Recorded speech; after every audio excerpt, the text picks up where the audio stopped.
What is up, guys? I do hope you're well. My name is Mark and today we're covering entitled people. If you're new here, please consider hitting that like, that subscribe button, and maybe, just maybe, even that notification bell. And with that being said, let's get into today's stories. Much love, guys. Our first story is from Robin with a Y. I will sit in the seat that I booked. I'm on mobile, sorry about formatting. Also, this happened a while back, so I won't be able to quote anyone's exact words. A little background first. I suffer from anxiety and PTSD from an event indirectly related to my military service. Because of my anxiety, I have a difficult time being in confined spaces, and because of this, I always look to book an aisle seat on planes and trains. I feel like I have slightly more control of my situation in an aisle seat, and this helps with my anxiety. I rarely have a problem if I'm in an aisle seat. Because of this, I always fly on airlines that let you choose your seat location. I could fly cheaper on airlines that don't let you choose, but I would rather not risk having a full-blown anxiety attack on an airplane. So on this particular day, the first leg of my journey had a minor medical issue with another person, and this person was removed from the plane first by EMTs. So I had limited time before my connecting flight. I arrived at the gate just before they started boarding, so I quickly went to use the restroom before boarding. I'd rather not use the one on the plane if I can avoid it. By the time I returned, they had begun boarding and my group had been called already, so I just boarded with the next group. When I got to my seat, there was a man sitting in my seat. I said, "Excuse me, but you're in my seat." He replied that he preferred an aisle seat, but they were all taken, so he was just going to take mine, and I could have his window seat in the row behind this one. I said no, I specifically chose my aisle seat, and he needed to move. He refused and asked me what the big deal was. Most people would prefer window seats. I said if that's the case, then he should take his window seat. He picked up a magazine and began to ignore me. A flight attendant came up from the back of the plane to see what the issue was because I was blocking people from finding their seats. I informed her that I booked in the aisle seat and that I suffer from anxiety, but I'm usually fine if I sit in an aisle seat. But this man wouldn't get out of my seat. She asked for both of our boarding passes. I gave her mine, but the man said he didn't know where his was, but this was definitely his seat. She looked at my boarding pass and told the man he needed to get out of the seat because it was definitely not his seat, because I had the boarding pass for that seat. He kept complaining and refusing until she said if he didn't move, she would have him removed from the plane. At that point, he finally got up and I was able to take my seat. He then asked the man who had the aisle seat in his row if he would change seats. The man refused. The seat stealer was forced to sit in his window seat for the nearly 5-hour flight. The man and woman who were in the row with him were on the larger size. Not huge, but definitely bigger than average, so I'm sure he felt a little cramped in his window seat.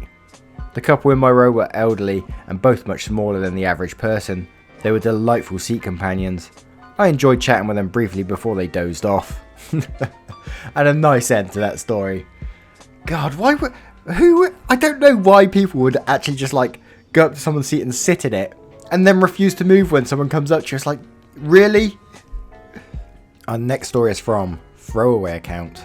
Apparently I'll burn in hell for my tattoos. So today at a Bible study, this new lady walked in who was probably in her early 30s, with bleached blonde hair, fake nails and lots of makeup. Let's call her Amanda. And in the start, everything was going great, but I could feel Amanda staring at me. I tried to ignore it as we talked, drank coffee and started packing up. I forgot about it. But on the way out, Amanda pulled me aside to tell me that I was a sinner and had no place being in a Bible group. And she must have seen my confusion because she started pointing at my tattoos, full sleeve, telling me that I was ruining God's perfect creation and how I'd burn in hell for it. I was really taken back and found it a tad amusing how she didn't see the irony in what she said, but being the anxious little shit I am, I ran scenarios like this a million times in my head and I had the perfect comeback. I said, "I find that statement ironic when you obviously dye your hair, wear makeup, have fake nails and probably shave. How is that not ruining God's perfect creation? You actively choose every day to change how God created you." She said, "Well, those are permanent." So me being a bitch, I then quickly left because I got emotional and did not want to give this woman the pleasure of seeing me cry. Not really sure if I'm going back to the group next week. Edit, I want to thank everyone for their kind words. It's been really helpful for me to read. As for Amanda, she's been kindly asked by my group leader to not attend the next meeting or any meeting after that. My Bible study group leader has also called me a few times to make sure I was doing okay. Why can't these Karens or Amandas keep their mouths shut and just keep it to themselves that they have to tell someone that they're going to hell because they got tattoos? Like that's going to achieve anything in life. It's like, She knows they're permanent, they're not coming off, and she's going to notify the person, you are going to hell for those, you know. It's like, yeah, cheers for that. What the hell? And we've got another story that's kind of similar to the first one. By jellylaila. Entitled guy wanted the aisle seat on a plane. Hi all, I thought I'd share this one from 3 years ago. It's my story here and on my mobile. Sorry in advance if I got the formatting wrong. Also, I'm not a native English speaker, there may be weird sentences. So here's the setting. I was on a plane back to Europe from the US with my colleague. The ticket was the cheapest you could get. We were in economy class with no choice of seats. I got lucky, seated in the front row in the aisle seat. Extra leg room, almost wasted on my short legs. Next to me was a young mother with her adorable 18-month daughter. She was super nice and good company. They're from the US and visiting the husband/father stationed in the EU, and they only have one seat, with a baby being a lap baby. She asked the flight attendant if there are 2 adjacent seats free, or anyone next to a free seat might want to trade up with her, since she has a spacious seat, so she wouldn't have to hold her daughter for over 10 hours and manage her bag and food. But apparently there was no free seat or no one willing to trade, so I offered my seat if the FA found me another seat.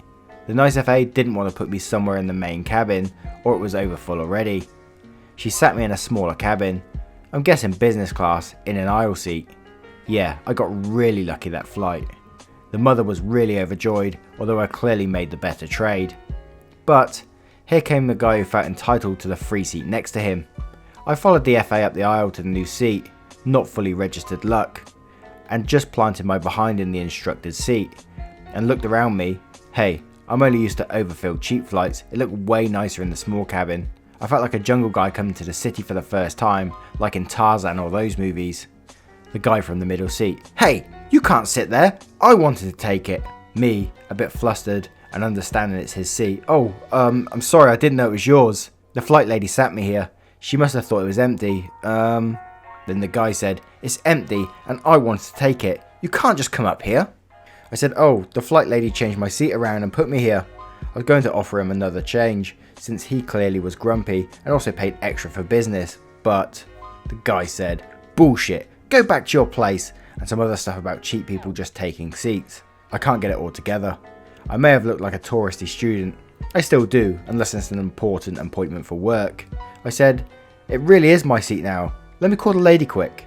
Then the guy says, I'm calling her. You can't just upgrade yourself. The conversation was really loud on his part, and I could notice people watching. I felt bad, didn't want to disturb and wake the other people up. But on the other hand, it wasn't me who was almost shouting. The flight attendant comes to view.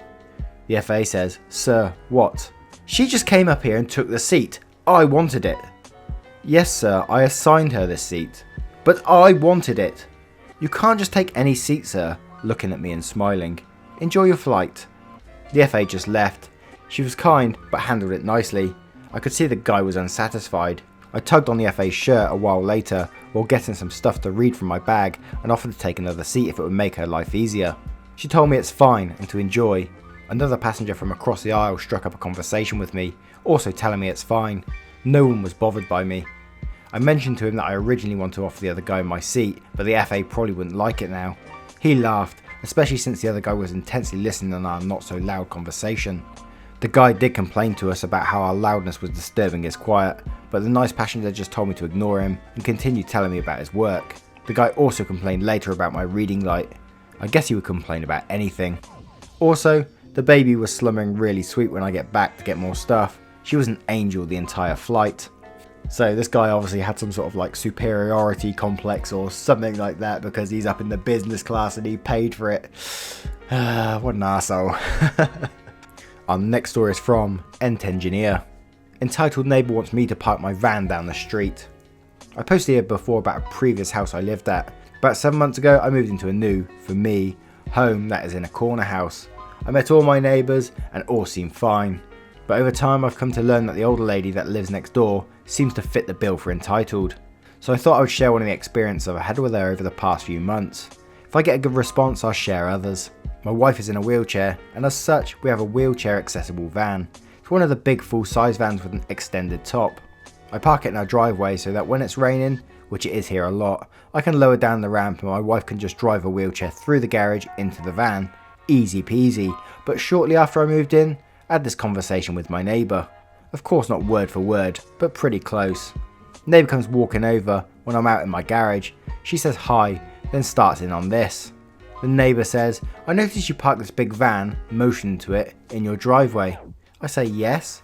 She says, "Well, I was hoping you could maybe park it somewhere else." Why would I want to do that? Well, I have a sitting area in my house and I like to watch the neighbourhood throughout the day, and your van is blocking my view of the corner here.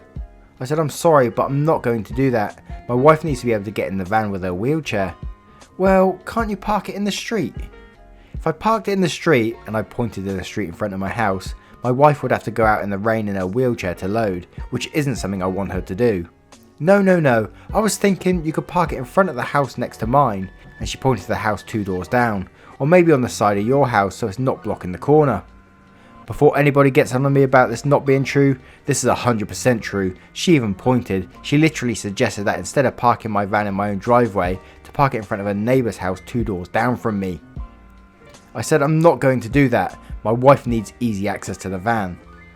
"Well, it's just that I really want to be able to see what's going on in the neighbourhood." I said, "I'm sorry, but it's my driveway and my van, and I have to think of my family before whether you can view the corner." "Well, you know, the people who lived here before you didn't have that big of a van that blocked my view." I kind of just looked at her at this point, as I was kind of stunned that she was using the people who have moved out as some type of leverage to try and get me to move the van. I said, "Well, I'm not going to move it anywhere else." At this point, I don't remember what she said, but some grouchy old lady justification for what she wanted. Then she turned around and walked away. I actually had been in contact with the people who were in the house before me, so I texted them and asked them about the neighbour. They told me that the neighbour was always on them about this or that when they lived in the house. Sometimes they would do what she asked to get her to stop nagging them, and sometimes not. Me, I usually find myself in the not category. Fair play to you. I don't know what it is about some old people. They just want to see the world burn. And they just want to make people's lives hell. And I think I'm going to fall into that category when I get older. I've just got this vision of me. I can't wait. I'm going to do it when I'm about 70. I've decided. I'm going to get myself one of them little electric bikes. I'm just going to go and park in the middle of a shopping aisle and just grumble at people that walk past. Maybe prodding them with a cane as well. I think that'd be quite satisfying. Anyway guys, I hope you enjoyed today's stories as much as I did. I really liked them. I ain't done Entitled People in a little while. If you did enjoy them, please consider hitting that like, that subscribe and that notification bell. As always, it really massively helps me push this channel forward and this community as well. Much love guys. Take care now. Goodbye.